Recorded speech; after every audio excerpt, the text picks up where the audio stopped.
Bonjour à tous, c'est toujours le frère Zoulou là dans les mystères, dans les relations cachées, la parole de Loba. Je rends grâce à Loba, le créateur du ciel, de la terre, des siècles, les grands, glorieux et redoutables. Je remercie Loba parce qu'il est bon, parce qu'il est fidèle, parce qu'il est tout puissant et d'esquiver inexplicablement hors de toute réalité. Donc aujourd'hui, par sa permission, par sa grâce, par sa toute divine puissance, on va une fois de plus entrer dans les sphères de la connaissance interdite. Vous savez que le dit dans Proverbe 19.2 que le manque de science n'est bon pour personne.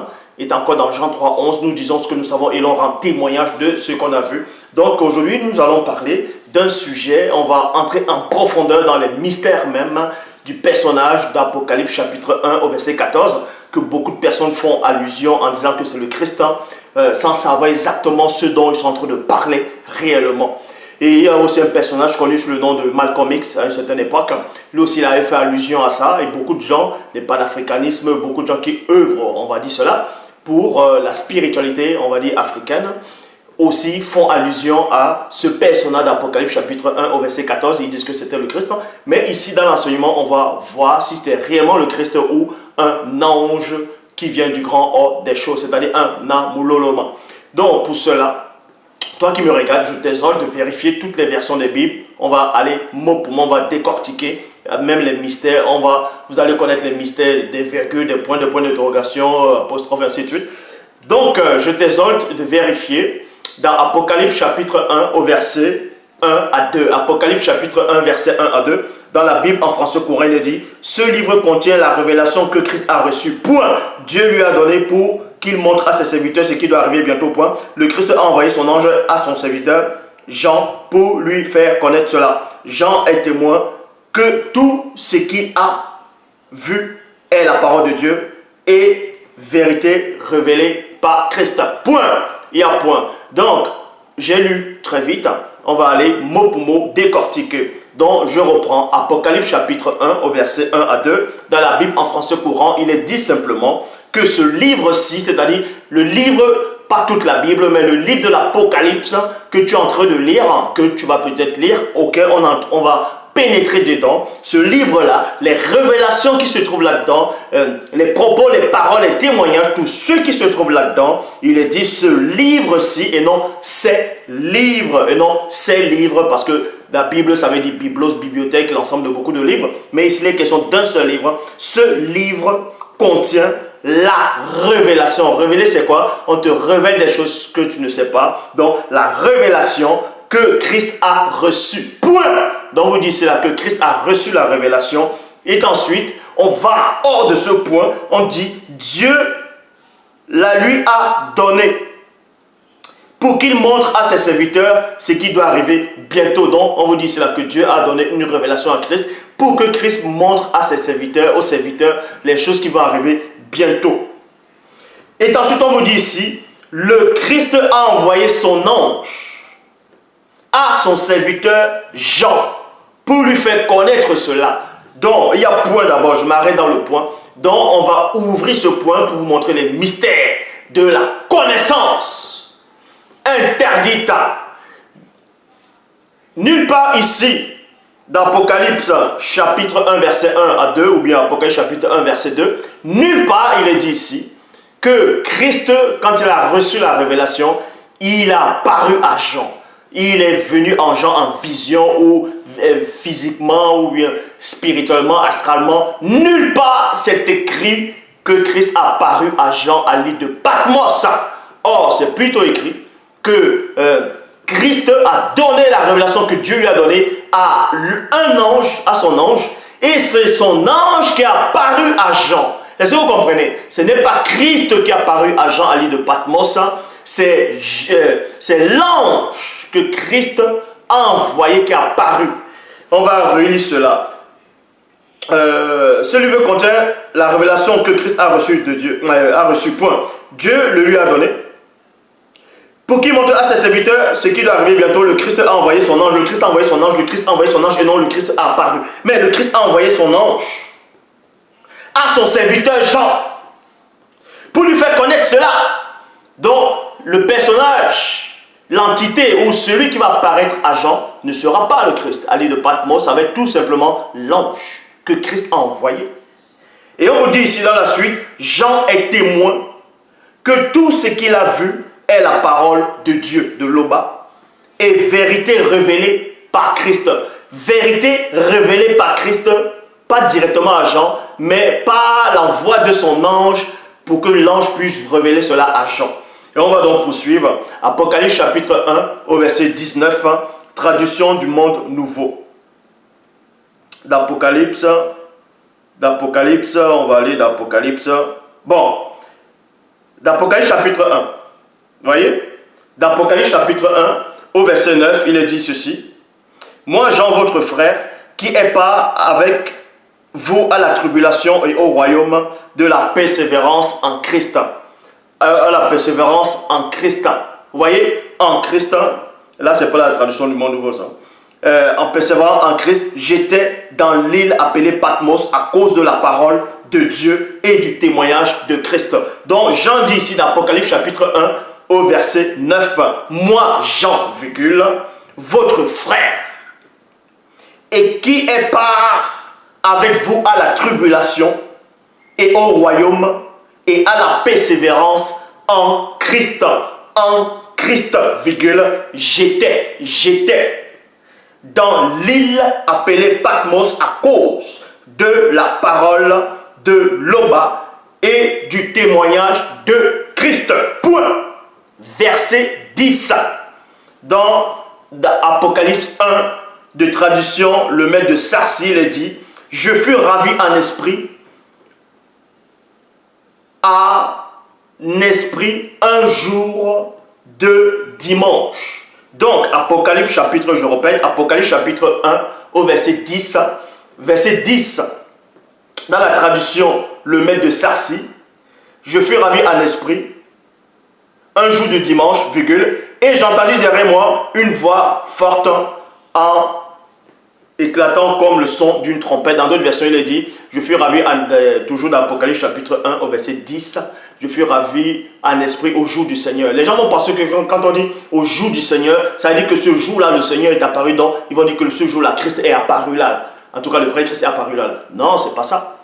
Ici, là, on vous donne mieux les traductions à peu près. C'était un jour de dimanche. Vous voyez? Selon ces versions. Traduction David Martin. Or, je fus ravi en esprit un jour de dimanche et j'entendis derrière moi une grosse voix comme le son d'une trompette. Bible des peuples, j'entendis derrière moi une voix qui résonnait comme une trompette. 2 points. Verset 11 d'Apocalypse 1, Bible des peuples, il est dit, écris ce que tu vois. Écris ce que tu vois, disait-elle plutôt, et envoie-les aux 7 églises. À Éphèse, vous voyez, il y a 7 églises ici, en tout cas selon le livre de l'Apocalypse. À Éphèse, Smyrne, à Pégame, à Thyatire, à Sardis, à Philadelphie, à Laodicée. Donc, il a entendu une voix qui s'est mise à lui parler. La voix, c'est-à-dire il y a eu un contact avec cette voix-là. Et dans le verset 12 à 13 d'Apocalypse 1, il est dit, je me retournais pour voir qui me parlait. Dans d'autres versions, on dit, je me retournais pour voir la voix. Vous voyez?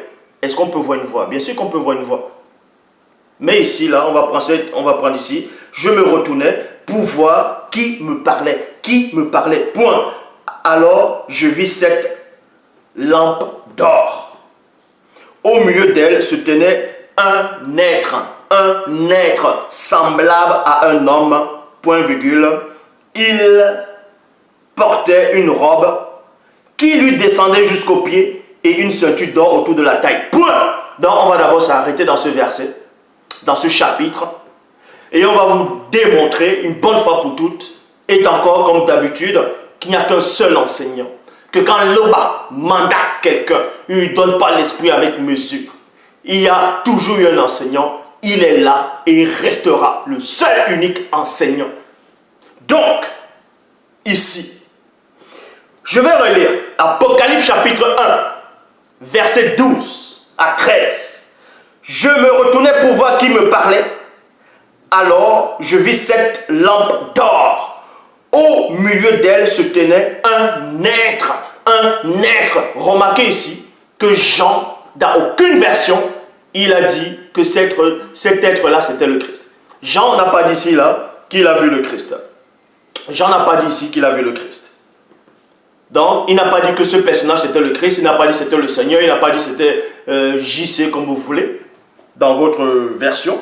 Mais il dit ici, il a vu un être semblable à un homme, il portait une robe qui lui descendait jusqu'aux pieds et une ceinture d'or autour de la taille. Dans d'autres versions, il est dit, je vis quelqu'un, ici là c'est un être.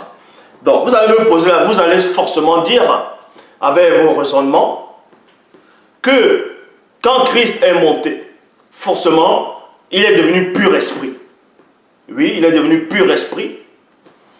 Et en tant que pur esprit, vous allez forcément me dire, Jean ne l'a pas reconnu. Vous allez me dire, mais Jean l'a connu que physiquement. Jean ne l'a pas connu en tant qu'esprit même. C'est pour ça qu'il n'a pas pu reconnaître. Non, on va démolir cette hérésie. On va démolir ce raisonnement qui ne tient pas la route.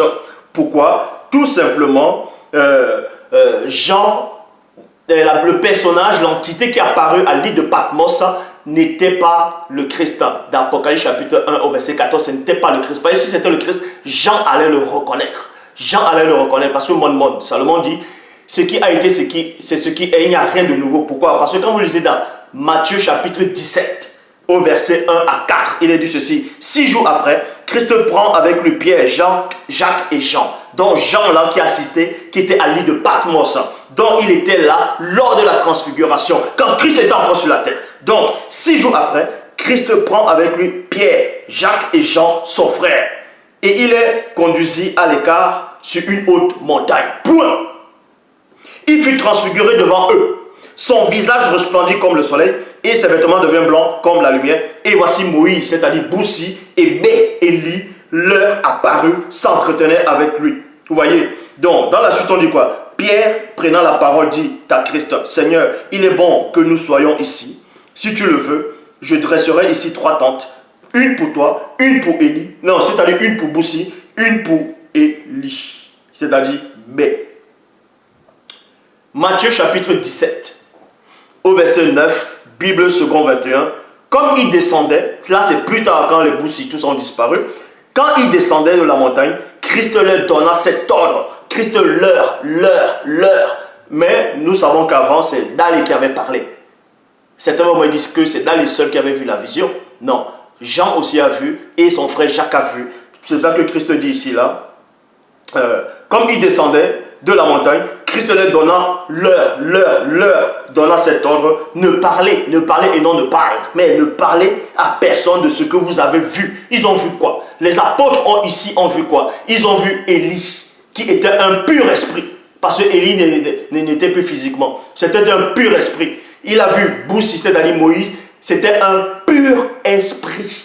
Ce qui veut dire que les apôtres qui étaient là, qui ont assisté à la transfiguration, et quand ils ont vu Boussi, c'est-à-dire Moïse et Élie qui est bête, qui ont apparu à Christ, c'était des purs esprits. Or, ces apôtres-là n'avaient jamais connu Moïse ou Élie physiquement. Ils ne les avaient jamais connus physiquement. Mais comment ils ont fait pour les reconnaître? Comment ils ont fait pour savoir que c'était Élie, c'était Moïse? Comment ils ont su ça alors qu'ils n'ont jamais vu? Tout simplement parce que c'est l'esprit de Loba, c'est le Saint-Esprit qui les a révélés. Parce que la même parole dit quoi? Aucun des hommes connaît en effet les choses de Dieu si ce n'est l'Esprit de Dieu qui est en lui. Vous voyez? Donc tu ne peux pas connaître les choses de Dieu si tu n'as pas l'Esprit de Dieu. Donc ici, là, vous comprenez ici que Jean à l'île de Patmos aussi, quand il a vu ce personnage d'Apocalypse chapitre 1 jusqu'au verset 14, ça pouvait pas être le Christ, sinon il allait aussi le reconnaître. De même que Jean avait reconnu dans Matthieu 17 et a reconnu Moïse et Élie qui étaient des purs esprits. Ce personnage dans l'Apocalypse chapitre 1 verset 14 aussi, c'est un pur esprit. Jean allait le reconnaître, mais nulle part il a dit que c'était le Christ parce que ce n'était pas le Christ. On va encore mieux vous le démontrer. Pour cela, on poursuit Apocalypse chapitre 1 au verset 14 à 15. Ça, c'est le passage que beaucoup ont utilisé déjà pour dire que c'était le Christ. Mais vous êtes tous gourés par rapport à ce verset. Parce que le seul enseignant, c'est celui qui est en face de vous. Donc, Apocalypse chapitre 1, au verset 14 à 15. Bible, parole de vie. Bible en français courant, dit, ses cheveux étaient blancs comme la laine et comme de la neige. Et ses yeux flamboyaient comme du feu. Ses pieds brillaient comme du bronze poli, purifié au four, et sa voix résonnait comme de grandes chutes d'eau. De grandes chutes d'eau. Donc on donne la description de ce personnage d'Apocalypse chapitre 1 au verset 14. Et on sait que c'est, on parlait ici, en tout cas c'est un personnage, c'est un noir si vous voulez. C'était pas un blanc, c'était pas un métis ou un arabe, c'était un noir. Ça, je vous l'accorde, ça je l'ai déjà démontré. Certes, c'était un noir ici, là. C'était la description d'un noir ici. Mais nulle part, c'était pas le Christ. Ce personnage, c'était pas le Christ, c'était un ange. C'était un ange. Ça, je vais encore vous le démontrer. Pourquoi? Parce que la même description, vous voyez la même description aussi, à peu près la même description dans Daniel chapitre 10 au verset 6. Je répète, Daniel chapitre 10 au verset 6. Nouvelle Bible seconde. Son corps était comme du chrysolite, son visage comme l'aspect de l'éclair, ses yeux comme un feu flamboyant, ses bras et ses jambes comme l'éclat de l'airain poli, et sa voix comme une multitude. Apocalypse chapitre 1 au verset 16. Bible de la liturgie, il dit ceci. Il avait dans sa main droite, ce personnage dans Apocalypse chapitre 1 verset 14, il est dit dans Apocalypse chapitre 1 verset 16, il avait dans sa main droite 7 étoiles. De sa bouche sortait un glaive acéré. Le glaive c'est l'épée, acéré à 2 tranchants. Point. Son visage brillait comme le soleil dans sa puissance. Vous allez voir ici là que ce personnage là, il n'est pas le seul à qui on va dire sa bouche était comme l'épée, ou bien l'épée sortait de sa bouche. Il n'était pas le seul, et il n'est même pas aussi le seul à qui son visage brillait comme le soleil. Donc dans Ésaïe chapitre 49 au verset 2, il est dit ceci. Il a fait de ma parole une épée tranchante. Il a fait de ma parole une épée tranchante et il m'a caché à l'abri de sa main. Il a fait de mon message une flèche pointue dissimulée dans son carquois. Vous voyez ici là, même cet homme-là de Dieu aussi, sa bouche, en tout cas on parle de son côté spirituel. Le côté spirituel, quand Dieu te mandate, ta parole devient comme une épée. Vous voyez, ta parole elle devient comme une épée, ta parole devient une épée si vous voulez. C'est la même chose qui s'est passé dans Apocalypse chapitre 1 au verset 16. On dit ici là, il avait dans sa main droite 7 étoiles. De sa bouche sortait un glaive acéré à 2 tranchants. Parce qu'il dit dans Hébreux 4:12, la parole de Dieu est vivante, efficace, et plus tranchant qu'une épée quelconque à 2 tranchants pénétrants jusqu'à partager en esprit jonctueux et moelle, et juge les sentiments et les cœurs. Donc vous voyez que toutes les entités du grand ordre des choses, les paroles c'est comme l'épée à 2 tranchants aussi. Ce personnage n'a rien à voir avec le Christ. C'est un ange que Christ a envoyé. Donc, Apocalypse chapitre 10 au verset 1. Apocalypse chapitre 10 au verset 5. Au verset 1 plutôt. Ensuite, je vis un autre ange puissant descendre du ciel enveloppé d'une nuée. Point. Un arc en ciel auréolait sa tête. Son visage rayonnait comme le soleil. Exactement comme le même personnage, comme le personnage d'Apocalypse chapitre 1 au verset 16. Son visage rayonnait aussi comme le soleil. Parce que tous les anges, c'est comme ça. Dans d'autres livres, on va dire, son visage brillait comme l'éclair. D'autres, c'est comme le soleil. Les entités, c'est comme ça. Et ses jambes ressemblaient à des colonnes de feu. Matthieu 13. Matthieu 13, verset 43. Parce que il fut un temps où un moment Christ était avec ses apôtres, où Christ parlait, donnait des enseignements, les très bons enseignements comme il a l'habitude de donner. Il disait en gros à la fin, à un moment il parlait de la résurrection, ce n'est pas dans Matthieu chapitre 13 verset 43, mais je vous donne juste ce que Christ avait dit à un moment pour vous expliquer Matthieu 13 43. Christ à un moment il avait dit par rapport à la résurrection que ces gens-là sont dans l'erreur. Au jour de la résurrection, les hommes ne prendront point de femmes, les femmes ne prendront point de mari, ils seront comme les anges, ils seront comme les anges de Dieu dans le ciel. Comme les anges de Dieu, comme les anges de Loba, comme les Namololoba de Loba. Ce qui veut dire que l'homme est là pour imiter la vertu des entités du grand ordre des choses. Et c'est ce qui va arriver. Pourquoi? Dans Matthieu chapitre 13, au verset 43, « Alors les justes resplendiront comme le soleil, comme le soleil, comme le soleil, dans le royaume de les pères. Que celui qui a des oreilles pour entendre, entende. » Donc, on dit ici là que les justes resplendiront comme le soleil, exactement comme les anges. Comme l'ange, son visage brille comme le soleil, dans Apocalypse chapitre 1, verset 16. Donc, ça n'a rien à voir avec le Christ. Vous voyez? Donc, je repars d'Apocalypse chapitre 1, au verset 17 à 18. Apocalypse chapitre 1, verset 17 à 18, Bible de la liturgie, il dit, « Quand je le vis, virgule, je tombais à ses pieds comme mort, virgule, mais il posa sur moi sa main droite, en disant, ne crains pas, point, moi, écoutez attentivement, moi, virgule, je suis le premier et le dernier, le vivant. J'étais mort et me voilà vivant pour les siècles des siècles. Je tiens les clés de la mort et du séjour des morts. Point. Maintenant, les gens qui ne vont pas trop réfléchir, ils vont dire, oui, mais là, tu viens de te coincer toi-même parce que est-ce qu'un ange va mourir? Est-ce qu'un ange est mort pour ressusciter? Mais on va vous expliquer ces choses quand même. On va vous expliquer ces choses. Ici, là, c'est l'ange qui parle de la part de Christ. Ça ne veut pas dire que l'ange là est mort et que l'ange a ressuscité et qu'il a pris les clés de la mort, du séjour des morts et qu'au vivant il était au siècle des... Non. Cet ange-là parlait de la part de Christ. C'est ce qui est écrit dans Apocalypse chapitre 1. Que Christ a envoyé son ange. Et son ange-là vient, il est comme un émissaire. C'est un émissaire. Il est comme un porte-parole. C'est un porte-parole. Il vient, il parle de la part de Christ. C'est la même chose qui est arrivée dans Genèse chapitre 22. Je répète, Genèse chapitre 22, verset 15 à 16. Il est dit ceci. Bible de la liturgie. Du ciel, virgule, l'ange. L'ange du Seigneur et non le Seigneur. L'ange du Seigneur et non Dieu. L'ange du Seigneur et non le Créateur. L'ange du Seigneur appela une seconde fois Abraham, c'est-à-dire Sango, il déclara, je le jure par moi-même. Donc l'ange est en train de jurer par lui-même ici, il a dit, je le jure par moi-même, virgule, oracle du Seigneur, parce que tu as fait cela, parce que tu ne m'as pas refusé ton fils, ton unique.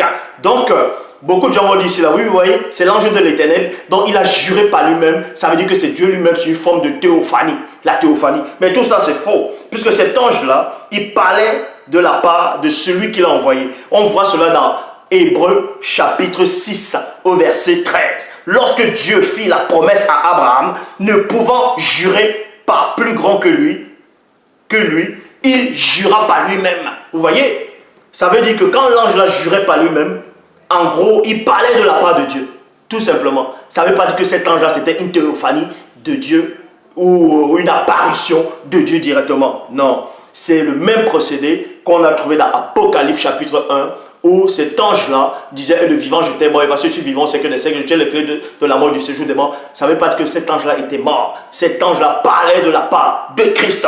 Donc, vous voyez ici, là, dans Apocalypse chapitre 2, Apocalypse chapitre 2, au verset 18, à l'ange de l'église de Thyatire, écrit, voici ce que dit le Fils de Dieu. Écrit, voici ce que dit le Fils de Dieu, virgule, dont les yeux sont comme une colonne, une flamme ardente, et les pieds comme du bronze. Vous voyez, ici, là, les gens vont dire, oui, mais dans Apocalypse chapitre 2, au verset 18, il est dit, je répète, à l'ange de l'église de Thyatire, écrit, deux points, voici ce que dit le Fils de Dieu. Et vous allez me dire, mais est-ce que l'ange là, c'est le Fils de Dieu ici là, puisque déjà c'est avec un F majuscule.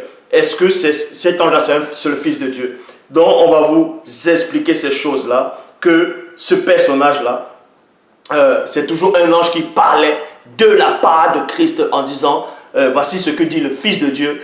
En quel moment le Fils de Dieu a dit cela? Il a dit cela quand le Christ a envoyé cet ange-là, il lui a donné les recommandations, il a dit les mots qu'il devait employer. Et cet ange-là vient parler de la part de Christ à Jean, à l'île de Patmos, quand il est sorti de son corps. Et on voit aussi la même scène, la même description. Écoutez attentivement d'Apocalypse chapitre 2 au verset 18.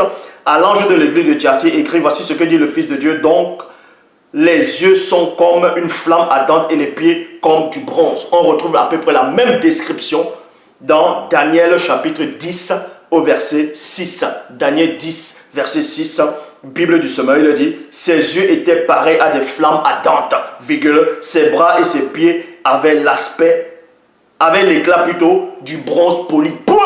Donc vous voyez que ils se ressemblent. Et maintenant, il y a des faux pasteurs qui n'ont aucune connaissance. Ils vont dire, non, mais dans Daniel chapitre 10, au verset 6, et d'Apocalypse 2, au verset 18, et Apocalypse chapitre 1, au verset 14, non, que c'est toujours le Christ. Le Christ apparu à Daniel, mais n'importe quoi. Donc, quand ce soi-disant, l'homme vêtu de lin apparu dans Daniel chapitre 10, les anges de Dieu l'ont retenu pendant 21 jours. Et puis, Michael est venu l'aider. Donc, Christ maintenant, là, il repart dans toute sa puissance et les anges le bloquent encore pendant 21 jours. Donc, vous comprenez ici qu'il n'y a qu'un seul enseignant. Il n'y a qu'un seul enseignant que l'Oba a mandaté. Apocalypse. Pour ça, je repars dans Daniel chapitre 6, Daniel chapitre 10, au verset 6. Bible en français courant, écrit à l'ange de l'église de Laodicée. Non, plutôt. Là, c'est toujours dans Apocalypse chapitre 2, au verset 18. Écrit à l'ange. Bon, là, ce n'est pas Apocalypse chapitre 2, verset 18. Là, c'est autre chose. Là, c'est un autre verset. Donc, c'est dans Apocalypse chapitre 3, au verset 14. Apocalypse 3, 14. Il est dit dans Bible en français courant, écrit à l'ange de l'église de Laodicée, voici ce que déclare l'Amen. L'Amen. Bon, ça c'est faux. Le témoin fidèle et véritable, virgule, qui est à l'origine de tout ce que Dieu a créé. Qui est à l'origine de tout ce que Dieu a créé. 2 points. Toujours dans Apocalypse chapitre 3 au verset 14, Bible, parole de vie, il dit, écrit à l'ange de l'église de Laodicée, voici le message de celui qui est vraiment le oui, O-U-I, oui de Dieu. Mais s'il y a le oui de Dieu, il y a le nom de Dieu. C'est qui est le nom? Pas le nom, moi je parle du nom N-O-N et non N-O-M. Ici, là, on dit ici, c'est vraiment le oui de Dieu. Bon, s'il y a le oui de Dieu, il y a le nom. Il est le témoin fidèle qui dit la vérité. Il est à l'origine de tout ce que Dieu a créé. Bon, on dit ici, là, il est à l'origine. Dans d'autres versions, on dit il est l'auteur. Bon, dans traduction, le maître de Sarcy, voici ce que dit celui qui est la vérité même. Qui est la vérité même, virgule, le témoin fidèle et véritable, le principe de tout ce que Dieu a créé. Le principe de tout ce que Dieu a créé. Bon, on dit ici là, la vérité même. La vérité même, c'est qui? Il y a un moment où Christ avait dit qu'il est le chemin, la vérité et la vie. Mais il y a néanmoins la vérité. Christ a néanmoins confirmé qu'il y a la vérité. Puisque quand vous lisez dans Jean chapitre 18 au verset 37, Jean 18, 37, Pilate lui dit, c'est-à-dire il dit à Christ, alors, virgule, tu es roi. Christ répondit, c'est toi-même qui dis que je suis roi. Moi je suis né, virgule, je suis venu dans le monde pour ceci. 2 points. Rendre témoignage à la vérité et non rendre témoignage de moi-même. Et non rendre témoignage de moi-même. Mais rendre témoignage à la vérité. Jean chapitre 18 au verset 38. Pilate lui dit, qu'est-ce que la vérité? Qu'est-ce que la vérité? Christ ne lui a pas dit ici là que c'est moi. Christ lui a plus répondu. Mais on sait néanmoins que Christ avait dit qui était la vérité. Donc, dans Jean 17, 17, il est dit quoi? Sanctifie-les par la vérité. Ta parole est la vérité. Ta parole est la vérité. C'est de cette vérité-là dont Jean faisait allusion là. C'est la parole de l'Oba. Apocalypse chapitre 22 au verset 8. Apocalypse chapitre 22 verset 8.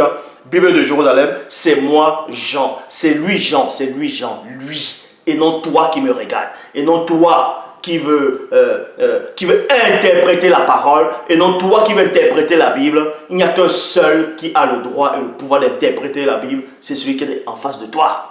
C'est le seul enseignant. Mais Jean dit ici, là, dans Apocalypse chapitre 22, au verset 8, Bible de Jérusalem, c'est moi Jean, qui voyait et entendait tout cela. Une fois les paroles et les visions achevées, virgule, je tombais aux pieds de qui? De l'ange, virgule. Non, je tombais aux pieds de l'ange qui m'avait tout montré, virgule, pour l'adorer. Là, Jean dit ici qu'il est tombé aux pieds de l'ange et non aux pieds du Seigneur, et non aux pieds de Christ. Parce que Jean, à la fin, au moment là, il a vu que c'était une entité qui venait du grand hors des choses. il a vu que c'était une entité, que c'était un ange. Ça n'avait rien à voir, en tout cas dans la Bible actuelle, ça n'avait rien à voir avec le Christ. C'était pas le Christ. C'était pas le Seigneur, c'était pas le Christ. C'était un ange. Jean lui-même a confirmé cela. Même le Christ plus tard, il va même confirmer cela. Ça ne veut pas dire que Christ, en confirmant cela, a apparu à Jean pour le confirmer cela. Bon, je répète, Apocalypse chapitre 22, verset 8, Bible de Jérusalem, c'est moi Jean qui voyais et entendais tout cela. Une fois les paroles et les visions achevées, je tombais au pied de l'ange. Je tombais au pied de l'ange qui m'avait tout montré, tout, depuis les chandeliers et les étoiles que Jean avait vues. C'est cet ange-là que Christ a envoyé qui lui montrait toutes ces choses-là. Apocalypse chapitre 22 au verset 16. Moi, Christ, j'ai envoyé mon ange. Il a envoyé son ange quand? D'Apocalypse 1. Et cet ange a apparu d'Apocalypse 1, 14. Même avant, Jean a vu. C'est moi, Christ, virgule, Apocalypse 22, Apocalypse chapitre 22, verset 16. Moi, Christ, j'ai envoyé mon ange pour vous rendre témoignage de toutes ces choses dans les églises. Apocalypse chapitre 1, verset 1 à 2, Bible en français courant. Ce livre contient la révélation que Christ a reçue. Point. Dieu lui a donné pour qu'il montre à ses serviteurs ce qui doit arriver bientôt. Point. Le Christ a envoyé son ange à son serviteur Jean pour lui faire connaître cela. Donc, l'ange là est resté avec Jean depuis sa première vision dans l'île de Patmos jusqu'à la fin de ses visions. Et Jean le confirme. Donc, Christ n'a pas apparu à Jean d'Apocalypse. C'est écrit nulle part. Donc, tous ceux qui disent que Apocalypse chapitre 1 verset 14, que c'est Christ qui était là, se sont gourés. Eh oui, parce qu'il n'y a qu'un seul enseignant. C'est celui qui est en face de vous. L'Oba s'est encore glorifié.